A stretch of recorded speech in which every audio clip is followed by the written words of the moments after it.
everyone, it's Wacky Animative here to present you with What If Deku Was David's Reincarnation, Part 0, the Prologue. POV, David. As David was on the ground, beaten and bloody, his gravity crutches torn off by Adam Smasher, he hears Adam Smasher tell him something while walking closer towards him. Adam Smasher immediately says, "You know, you may make an interesting construct." Immediately, David starts to laugh at this. Whatever, Choom. Adam Smasher immediately replies, "Oh well." He says this while he places his arm towards David's face, and a gun appears out of his wrist. Before he fires, David sees his life flash before his eyes. Images of his mother popped into his mind, of when they would bond over the littlest things, and then images of his crew popped through his mind, all of them, Pilar, Rebecca, Kiwi, Dorio, and immediately the one love of his life popped into mind. It was Lucy. Immediately he smirked, as he thinks, at least Lucy got away.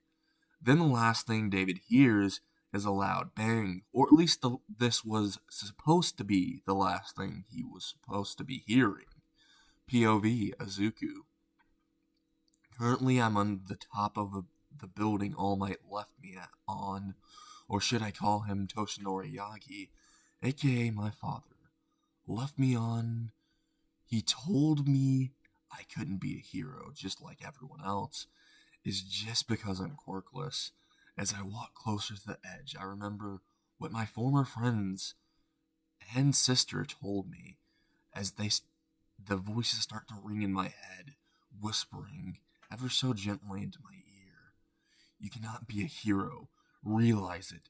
You have no power, no drive, and no support. Just give up being a hero. You will never make it. You're just a liability. I can't believe you are related to me. You useless Deku. Go take a swan dive off a roof and pray for a quirk in your next life if you want to be a hero so bad. As I listen to the voices, I walk one step closer until I was at the edge. I quickly placed down my backpack and pull out one notebook and tore out one page and wrote every little reason of why I did it. Then I took off my shoes and placed the note directly under my shoes, and walked one step closer until I was all the way at the edge, and turned around with open arms before leaning back and falling. As I fell, I looked into the sky to see the most beautiful sunset. Feeling the wind rush past me, I thought, so this is how it feels to fly. Before hitting the ground and feeling immense pain, but not regretting my choice before eventually everything went black. POV, David Martinez. I don't know what I was expecting when I died, but I wasn't expecting to be staring into the sky at a sunset or being in a dark alleyway, and for me to feel the sticky feeling all over my back. To be what I assume is blood, I immediately start to panic, thinking about only one thing, to get to Lucy. I jump up to my feet. After doing so, I start to notice I feel a lot lighter, but throw that to the back of my mind as I start running out of the alleyway to try to find out where the hell I am, only to bump into three gonks who look like they're trying to be thugs, but just look like they're straight from a cheesy comedy. As the three look at me quite pissed off, one of them says, "Hey, kid, watch where you're going. You hurt my fragile body, so I'm gonna need you to pay a little payment to me. How about everything in your wallet? Sounds like a fair trade." As he says this, I get up in one quick jump upwards and see the three in a more close-up viewing. Noticing one looks like a really cheap Halloween skeleton that would collapse on a windy day. The other looks like they're built to be the world's tubbiest bowling ball, while the last one looks like an off-brand Frodo. I decide to go ahead and respond. "I don't have time for this, you gonks.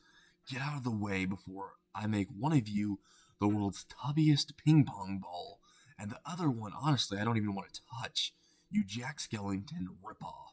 Also, Frodo, don't you have a certain ring to destroy?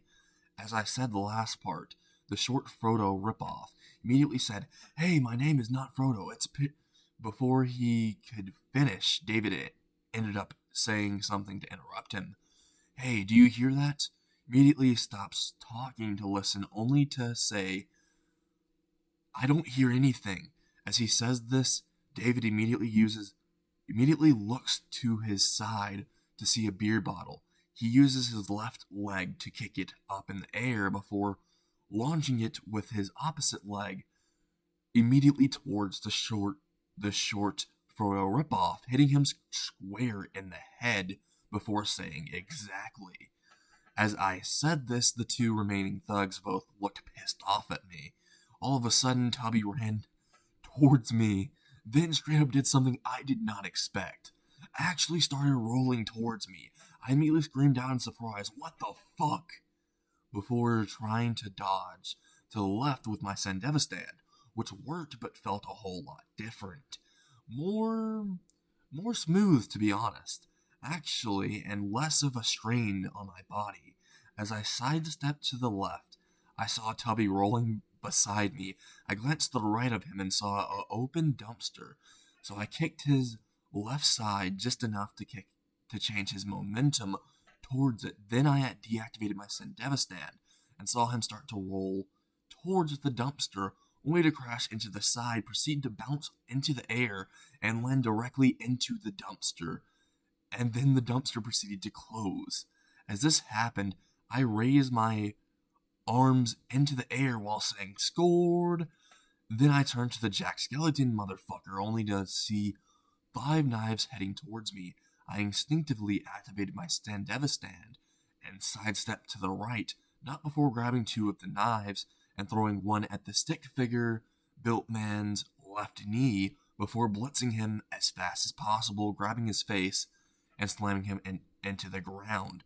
Then deactivating my Sandevistan and looking him in the eyes with my left hand holding the knife pointed towards his eye before saying, "Now that you gonks wouldn't leave me alone, I want to ask you a few questions."